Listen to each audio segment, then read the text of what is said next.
Good evening all of you. आज का जो टॉपिक है उत्तर का विशाल मैदान। इसके पहले हमने हिमालय पढ़ चुका है, उत्तर के विशाल पर्वत। नाउ उत्तर का विशाल मैदान।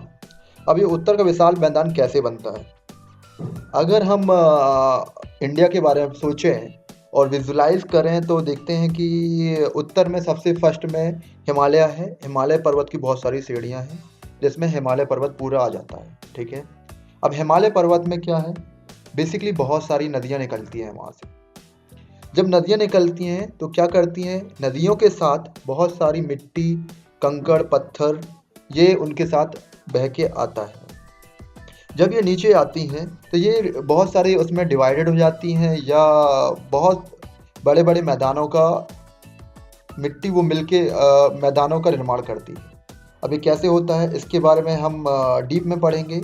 ये बहुत ही इंटरेस्टिंग होगा और सभी एग्ज़ाम्स जितने भी गवर्नमेंट एग्ज़ाम हैं अगर उसमें इंडियन ज्योग्राफी पूछा जाता है तो वो सभी के लिए हेल्पफुल होगा।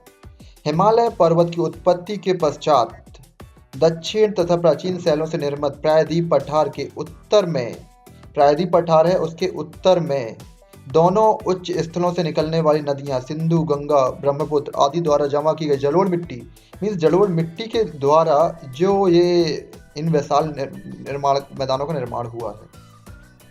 समझ गए ना? नदियों के द्वारा जो जलोढ़ मिट्टी लेके आई गई है उसके द्वारा इन विशाल मैदानों का निर्माण हुआ है। नाउ अब हम आते हैं इन विशाल मैदानों में सिंधु, गंगा, ब्रह्मपुत्र का मैदान भी कहते हैं। जो इसमें निकली हुई नदियों के में सिंधु, गंगा या ब्रह्मपुत्र का मैदान भी कहते हैं। ये बेसिकली धनुषाकार होते हैं। इनकी 3200 किलोमीटर की इनकी लंबाई है। जो धनुष की लंबाई धनुषाकार है जो इनकी 3200 किलोमीटर लंबाई है। 7.5 लाख वर्ग किलोमीटर में ये फैले हुए हैं। इसकी चौड़ाई 480 किलोमीटर पूर्व तथा 145 किलोमीटर मात्र है पूर्व में मात्र। मीन्स अगर हम इसको देखा जाए तो ये धनुषाकार है जिसमें 3200 किलोमीटर इसकी लेंथ है। 7.5 लाख वर्ग किलोमीटर में इसका ये फैला हुआ है और इसका जो चौड़ाई पश्चिम में 480 किलोमीटर तथा पूर्व में चौड़ाई बेसिकली पश्चिम में 480 किलोमीटर एंड पूर्व में इसकी 145 किलोमीटर है। प्रादेशिक दृष्टि से उत्तरी राजस्थान, पंजाब, हरियाणा, उत्तर प्रदेश, बिहार, पश्चिम बंगाल, उड़ीसा तथा असम में इसका विस्तार है। अगर हम ऊपर से आते हैं और मैप में देखते हैं तो बेसिकली राजस्थान लगा हुआ है इसके जस्ट नीचे, पंजाब लगा हुआ है, हरियाणा लगा हुआ है, उत्तर प्रदेश लगा है, बिहार लगा है, पश्चिम बंगाल लगा है, उड़ीसा तथा असम।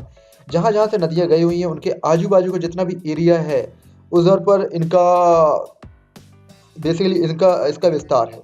इन मैदानों को पश्चिमी तथा पूर्वी दो भागों में, अब मैदान है तो उसमें एक पश्चिमी एरिया डिवाइड कर दिया गया है तथा पूर्वी एरिया डिवाइड कर दिया गया है। पश्चिमी मैदान अधिकांश भाग वर्तमान पाकिस्तान में, बेसिकली जो पाकिस्तान पश्चिमी एरिया जो है तो जो सिंध प्रांत है, सिंध नदियों के आजू बाजू जो एरिया पड़ता है बेसिकली वो पूरा पाकिस्तान के अंडर में है राइट नाउ।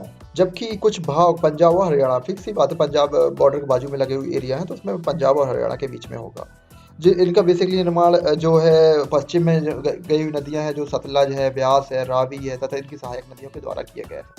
पूर्व में बेसिकली गंगा है, ब्रह्मपुत्र है। तो इन नदियों के कारण जो मैदान आए उसमें जो एरिया आया बेसिकली उत्तर प्रदेश और बिहार, पश्चिम बंगाल आता है। तो इनका जो 3.75 लाख वर्ग किलोमीटर इसका एरिया है। इस मैदान में धरातली भू आकृति के आधार पर बागर तथा खादर नामक के दो विशेष भाग मिलते हैं। बेसिकली जब आप इसमें जाते हैं तो एक बागर होता है, एक खादर होता है। बागर एंड खादर जब नदी निकलती है, नदी निकलने के कारण नदी निकलने में कहीं कुछ उच्च प्रदेशी होते हैं, कुछ निम्न प्रदेशी होते हैं। अब कुछ में जब बाढ़ का पानी कई जगह पहुंच जाता है, बाढ़ का पानी कई जगह नहीं पहुंचता। जहां पर बाढ़ का पानी नहीं पहुंचता वो बेसिकली बागर होते हैं। इनमें जलोढ़ मिट्टी होती है। ये बेसिकली जब उधर पानी नहीं पहुंचता तो उधर पर क्या होगा? जलोढ़ मिट्टी होगी, प्राचीनतम मिट्टी होगी और क्या होगा? वो उपजाऊ नहीं होगी, उसमें कंकड़ और पत्थर वाली मिट्टी होगी। लेकिन खादर जिसमें बाढ़ का पानी पहुंचता है तो नई मिट्टी आती है, नई मिट्टी उधर पर जाके जमा होती है जिससे उसकी उपजाऊ बढ़ती है, उसकी कृषि उपजाऊ बढ़ती है। और बाढ़ का पानी हर समय पहुंचने के कारण उसमें बहुत सारे जीवाश्मी पहुंचते हैं जिससे उसकी उर्वरता शक्ति बढ़ जाती है। इसको खादर बोलते हैं। नाउ अब हम आते हैं, इसको डिवाइड किया गया है। जब नदियाँ आती हैं तो नदियाँ क्या करती हैं, नदियाँ ऊपर से कंकड़ पत्थर और मिट्टी बहा के लेके आती हैं। जब कंकड़ पत्थर और मिट्टी बहा के लेके आती हैं तो सबसे फर्स्ट में क्या अलग होते हैं, कंकड़ और पत्थर। जो कंकड़ और पत्थर से मिलकर बना हुआ एरिया उसको बोलते हैं भावर। बेसिकली यह क्षेत्र हिमालय तथा गंगा के मैदान के बीच में पाया जाता है। हिमालय तथा गंगा के मैदान के बीच में पाया जाता है। हिमालय तथा गंगा के मैदान, अब मैदान यहाँ पर है, मिट्टी से मिलके मैदान बना है। अब इधर का जो एरिया होगा जो इसका, दैट्स कॉल्ड भाबर। बेसिकली इसकी जो चौड़ाई है 8 किलोमीटर चौड़ाई है, कंकड़ तथा पत्थरों से जमाव करने पे। अब इधर पर क्या होगा, जब कंकड़ पत्थर मिलते हैं तो इसमें नदियाँ क्या हो जाती है, नीचे से विलीन हो जाती है। मीन्स उसका ऊपर पत्थर पत्थर रह जाता है लेकिन दिखता ही नहीं कि नदी है, लेकिन अंदर से नीचे नीचे पानी जाता होता है।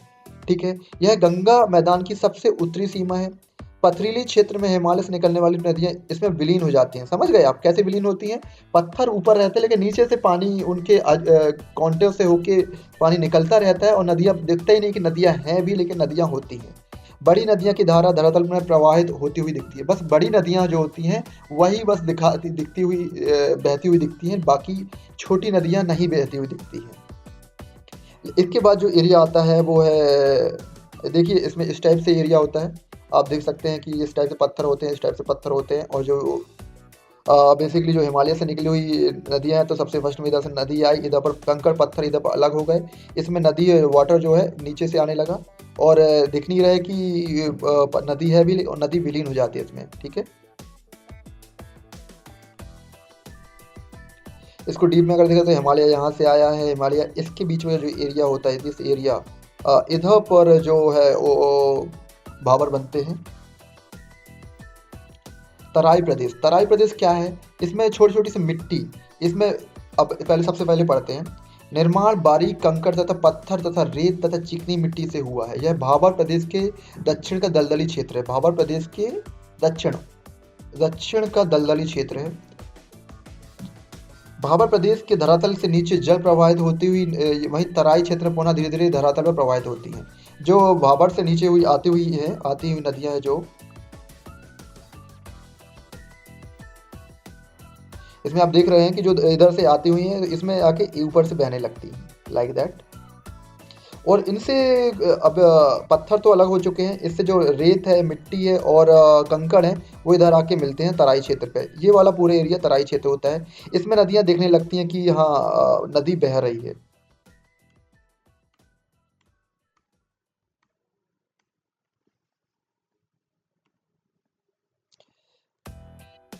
यह क्षेत्र भावर के नीचे तथा समांतर स्थित है। भावर के नीचे ही होगा, फिक्स ही बात है। 15 से 30 किलोमीटर, उसमें 8 किलोमीटर थी, इसमें 15 से 30 किलोमीटर तक पाई जाती है। भाबर प्रदेश में विलीन हुई नदियाँ जल तराई क्षेत्र में ऊपर आ जाती हैं। यह वास्तव में निम्न समतल मैदानी क्षेत्र है जहाँ नदियाँ जल इधर उधर फैल जाता है और दलदली क्षेत्रों का निर्माण करता है। इसमें वर्तमान में यही सघन वनस्पतियों को काटकर तथा दलदलों को सुखाकर कृषि कार्य के लिए उपयोगी बना लिया गया है। अब ये क्या करती हैं, जब भाबर से आई और छोटे छोटे कंकड़ पत्थर हैं तो इधर से पत्थर निकले, इधर से नदियाँ नीचे विलीन हो गई।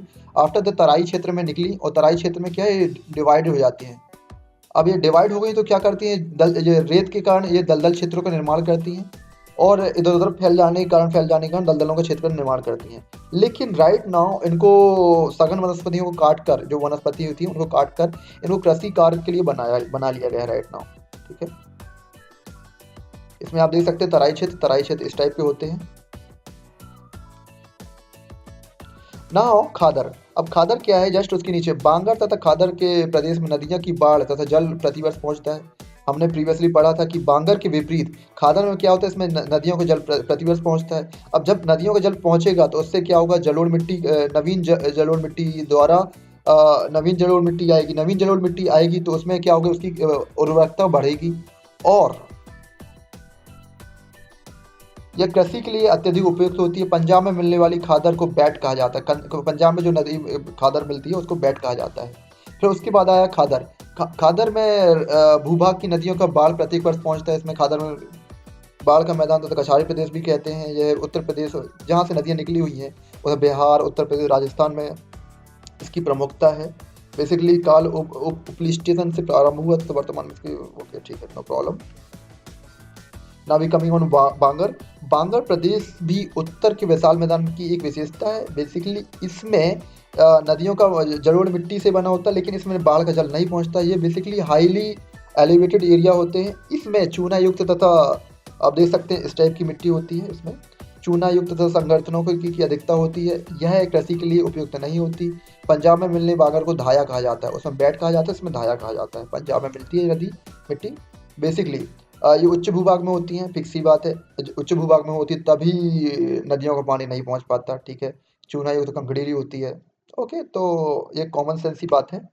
नाउ रे, बागर प्रदेश के सिंचाई कार्यों की अधिकता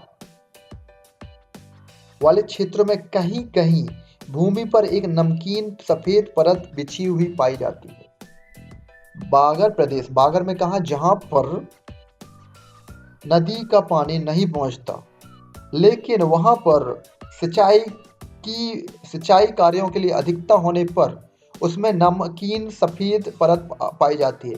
इसी परत वाली मिट्टी को रेर या कल्लर के नाम से जाना जाता है। जब उसमें सिंचाई करते हैं तो उससे क्या होता है, नमक ऊपर आ जाता है और नमकीन टाइप की एक परत बन जाती है। रे का विस्तार शुष्क भागों में सबसे ज़्यादा है। उत्तर प्रदेश और हरियाणा शुष्क भाग इसके लिए विशिष्ट उदाहरण है।